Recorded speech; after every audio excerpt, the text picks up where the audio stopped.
Olá, amigos, tudo bem com vocês? Estamos de volta aqui para o nosso resumo nesta segunda-feira, dia 28 de julho de 2025. E vamos rapidamente para começar a semana, que seja uma semana abençoada. Está acabando as férias, a nossa temporada de férias, né? Daqui a pouco todo mundo volta à vida normal. E eu acredito que as pré-campanhas devem pegar fogo a partir agora desse segundo semestre, né? Segundo semestre ativo, né? Porque até agora nós estamos no segundo semestre, mas em férias. Mas segundo semestre ativo. Bom, rapidamente, o governo do estado entregou a pavimentação entre Itacajá e Itapiratins e autorizou obras de 55 milhões de reais na TO 020.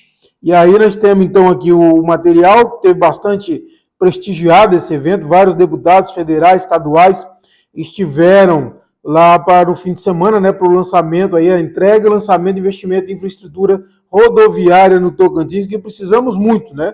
Foram investidos 29,79 milhões. Na sexta-feira, então, o governador entregou 44 quilômetros da TO 239 entre Itacajá e Itapiratins, beleza? Outra informação também ainda do final de semana, que o PSB, vocês lembram daquela ação que o PSB entrou contra o deputado estadual Moisemar Marinho para receber o dízimo, né, os 10% partidário previsto pelo Estatuto, e estava cobrando 123.700 mil reais, 123.700 reais do Moisemar Marinho, relativo ainda lá atrás, no início do mandato dele. E aí agora foi feito um acordo, e o PSB, que é presidido pelo vereador Carlos Amassa, desistiu da ação, né, que movia contra o Moisemar para receber esse dinheiro aí. Bom, uma coisa que é certa aqui, que caminha para isso, é que eu acho muito difícil o Moisemar ficar no PSB quando abrir a janela partidária, né? Eu acho que ele deve voar alto aí, quando abrir a janela partidária, né, para sair dessa situação aí, tá bom? Outra informação importante, o advogado o Nili William foi eleito presidente do PT do Tocantins neste domingo, em segundo turno, e a professora Rosimar Mendes foi eleita presidente metropolitana do partido, tá bom? Aqui em Palmas. Os dois são aliados, né, e tiveram essa disputa no segundo turno. O Nili disputou com o Diogo Montello, né, que era candidato do atual presidente Zé Roberto, ex-deputado estadual Zé Roberto. O PT do Tocantins é uma história bem interessante, né? Porque olha só, nas eleições nacionais o PT não perde eleição. Eu já disse isso. Né? Desde 2002, se não me falha a memória, o PT não perdeu uma eleição no Tocantins. Todos ganharam. O Lula ganhou, a Dilma ganhou, o Haddad ganhou e o Lula ganhou novamente. O Lula ganhou 3 vezes no Tocantins, a Dilma 2. E o Haddad ganhou uma, né, no Tocantins, nas eleições do Tocantins. O que o PT perde é nos grandes centros, onde está a elite do Tocantins, né, a elite empresarial, a elite do agronegócio, que é antipetista. Aí perde, mas estadualmente o PT não perde eleição no estado, desde lá atrás. Agora, o PT do Tocantins é um partido nanico, apesar disso, é um partido nanico. Deu uma explosão em 2004, foi melhor votação histórica. O primeiro prefeito do PT do Tocantins foi o Zé Santana, em 1996, né? E depois disso aí, fez poucos em 2000, e em 2004 arrebentou a boca do balão. Fez as principais cidades, algumas das principais cidades. Palmas, Porto Nacional, Dianópolis, Guaraí, Colinas, e assim foi. E fez quase 100 mil votos no estado naquele ano. Aí depois entrou numa crise local, né? Principalmente na sucessão aí do Marcelo Miranda em 2006, o partido ficou perdido, acabou indo de carona apoiar uma candidatura quixotesca, como eu sempre falo, do Leomar Quintanilha, pelo PCdoB, nunca me esquecerei. E depois disso, o PT vem arrancando as próprias candidaturas, chutando as candidaturas, como foi em 2010, o Paulo Mourão o PT chegou a fazer convenção e aprovar a candidatura do Paulo Mourão, chutou a candidatura do Paulo Mourão para se aliar ao Gaguinho para um acordo nacional para Dilma ter quem? Michel Temer, o vampiro brasileiro de vice que depois traiu o partido, né? E aí, em 2014, o Paulo Mourão tentou novamente, não deu, foram apoiar o Marcelo Miranda, se não me falha a memória. Aí depois, 2018, tivemos duas eleições. Na primeira foi uma briga, porque o PT hegemônico queria ficar com a Cátia, de vice da Cátia, e o PT, que era a oposição ao PT do Estado, queria ficar com o Carlos Amasta, acabou vencendo esse PT com o Carlos Amasta. Célio Moura foi o vice do Carlos Amasta na eleição suplementar.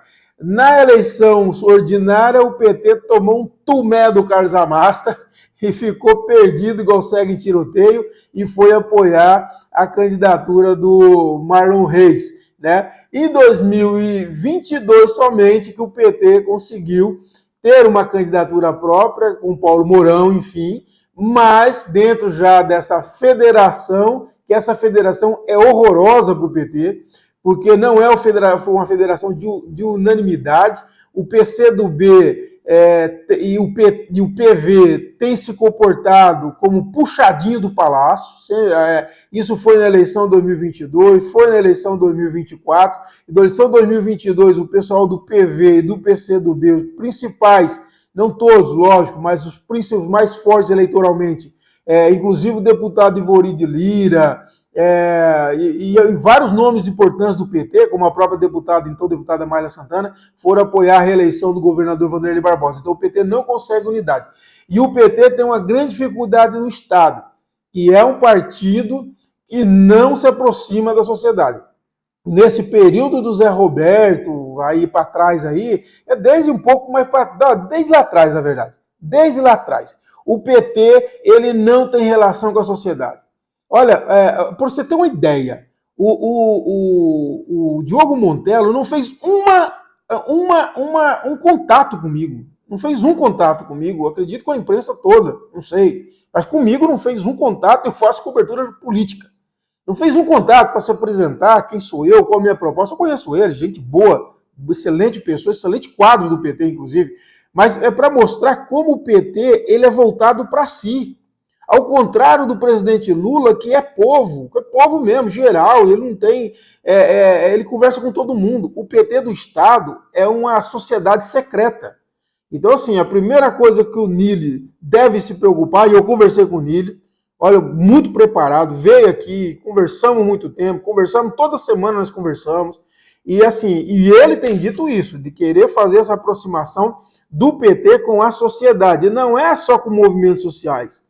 Não adianta. Se o PT quiser ter projeto de poder no Estado, tem que sair, deixar de ser uma sociedade secreta. O PT é uma sociedade secreta.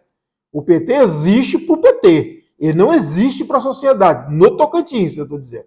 Né? Agora, logicamente, tem o PT em frente um preconceito absurdo. Né? Absurdo. Né? Que tem erro, tem, não tenho dúvida que tem erro, mas eu quero saber qual partido que não tem erro. Olha o PP do seu Ciro Nogueira com o povo das Betes, indo para Mônaco, com esquemas, supostos esquemas, muitas suspeitas. Esse dia eu estava ouvindo até o Foro de Teresina, da Piauí, e contando os bastidores disso, de prefeitura lá do interior ligada a ele, que recebeu sede da BET, com faturamento. Então, um negócio estranho, ele como membro da CPI, da BET, e viajou com um dos caras mais poderosos da BET, com tudo pago para uma viagem maravilhosa, não sei o que. Né? Então, assim, vamos, quer outro? Então tá, vamos lá, pro PL. O PL, meu povo, vocês, ó, Deus, pátria e família. Vocês, o PL é presidido por Valdemar Costa Neto. Precisa falar alguma coisa? Valdemar Costa Neto, vocês querem falar o que do PT? O que vocês querem falar do PT?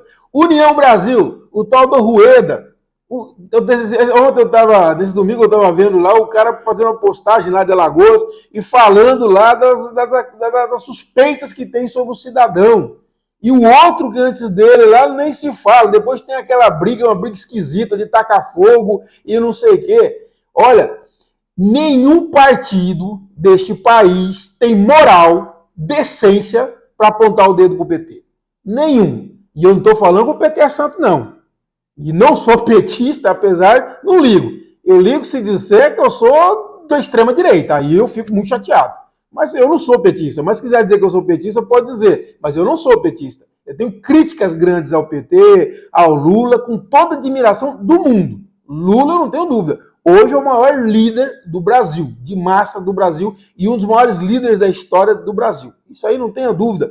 Agora, não sou petista, não sou lulista, eu sou anti-extrema-direita. Onde extrema-direita tiver, eu sou contra, eu sou oposição, eu sou adversário. Isso sim, vocês podem ter certeza. Agora, o PT tem todos os defeitos do mundo. E tem, pode ter, com certeza tem gente que não presta. Onde tiver reunido ser humano, vai ter gente que não presta. Agora, tem quadros excelentes. Tem uma plantação de políticas públicas que foram fundamentais para o Brasil, para tirar grande parcela da população da faixa de extrema pobreza. Tanto é que nós tivemos aí no governo passado as pessoas, aquela cena horrorosa, as pessoas catando osso para comer aí, lixo e etc, etc, porque as pessoas voltando para abaixo da linha de extrema pobreza, enfim, uma situação horrorosa, que já saíram, milhões já saíram desses 2 anos e meio de Lula aí. Então, e esses partidos que hoje tentam apontar o dedo para o PT não tem moral, não tem decência para isso. Quadros diretivos altamente corruptos, absurdamente corruptos. Então, assim, existe um estigma que foi criado na período do mensalão, uma cobertura exagerada das mídias corporativas, grandes mídias brasileiras, que culpando somente um partido, quando na verdade você tinha o próprio PP envolvido, você tinha o MDB, que é outro partido de histórias e mais histórias que, pelo amor de Deus, não tem a mínima moral para apontar o dedo para o PT. Então, o PT tem todos os defeitos do mundo, mas não é o único. E tem muito, muito, muito piores que ele. O PT é muito melhor que a maioria desses partidos que estão por aí, com todos os erros que realmente tem, tá bom? E para a gente ir para o fechamento, nós tivemos no final de semana aí outra tentativa esdrúxula de um grupo aí de ir para frente do Supremo Tribunal Federal e fazer acampamento, liderado pelo deputado Hélio Lopes, né, o Hélio Bolsonaro, para aí juntou um monte de gente, fazendo oração, aquela palhaçada de novo, aquela palhaçada novamente. Daí o ministro Alexandre de Moraes, do Supremo Tribunal Federal, com grande sabedoria, foi lá e acabou, cortou no ninho. Por quê? Porque aquilo ali ia ampliar. Aquilo ali ia ficar enorme se ficasse aquela palhaçada lá na frente de novo. Aquela palhaçada. E nós correríamos outro risco de ter o que aconteceu de 8 de janeiro, que agora todos eles... gente querendo culpar o PT, gente culpando... contar, tenha paciência. Não tem a mínima consciência. E o pior que o Hélio Lopes estava em greve de fome, aí acharam lá, segundo eu li aí, lanche na barraca dele, né? Esses caras são fake.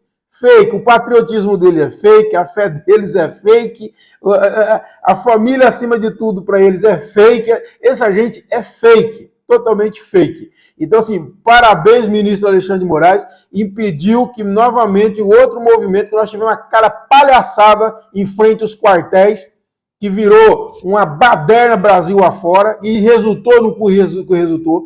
Ia acontecer a mesma coisa se permitisse que esses malucos fossem para frente do Supremo novamente, tá bom?